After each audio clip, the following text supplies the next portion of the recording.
René Quinton, 1866-1925.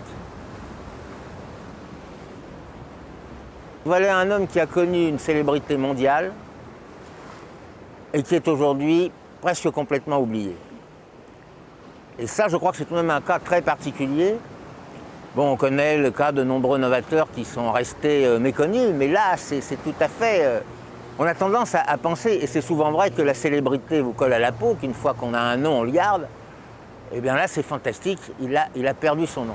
Et il a été, je dirais, 2 fois célèbre, parce qu'il l'a été d'une part en tant que scientifique, et c'est surtout ce cas que nous allons évoquer, mais il l'a été aussi en tant que pionnier de l'aviation. C'est grâce à lui que l'aviation française a décollé, si je puis dire. Et ça aussi est une chose qui est complètement oubliée, sauf bon, des spécialistes, des historiens de l'aviation. Ce sont à peu près les seuls à savoir le rôle éminent que René Quinton a joué.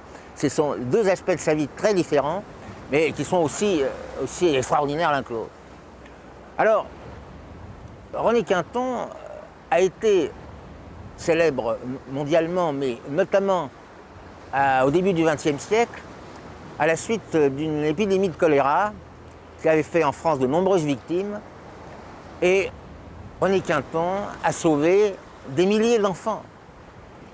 Et personnellement, je suis convaincu que si on avait gardé les formules de René Quinton, qui existent encore, qu'on peut encore se procurer, mais que la plupart des médecins ignorent, et le public plus encore, on pourrait encore aujourd'hui sauver des enfants, notamment de la leucémie.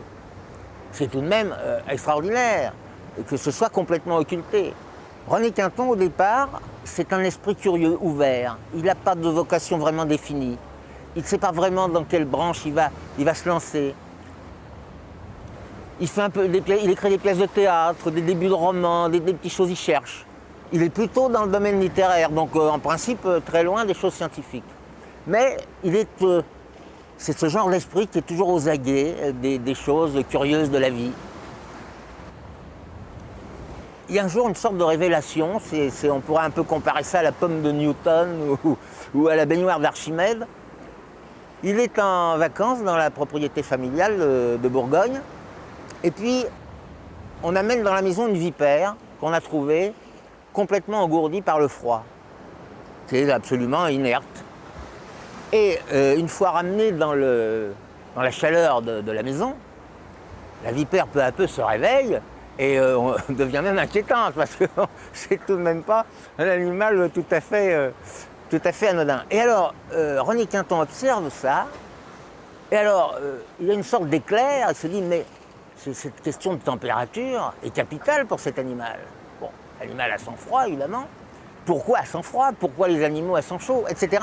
Et à partir de là, toute une réflexion se met en route.